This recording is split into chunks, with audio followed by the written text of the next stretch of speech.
धागा भले ही कांचा बाकिर धागा भले ही कांचा बाकिर रिश्ता बड़ी बरियार होला। आ सावन के पूर्णिमा के दिन राखी के त्योहार होला। माथा पर तिलक लगा के बहिनी स्नेह के बंधन बांधेली।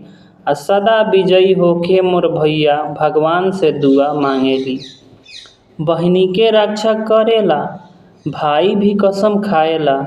बहिनी के रक्षा करे खातिर भाई भी कसम खाएला। आ जग में बा अमर ई रिश्ता वेद पुराण बतावेला। प्रीत के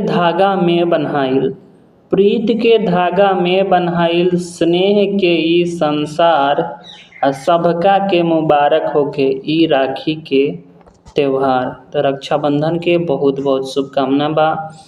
और ई भोजपुरी कविता हमरा द्वारा प्रस्तुत भइल बा, जौन की संदीप पंडित सिवान आईडी और चैनल पर जा रहल बा। तो आप सबके अच्छा लगे तो लाइक करी, सपोर्ट करी।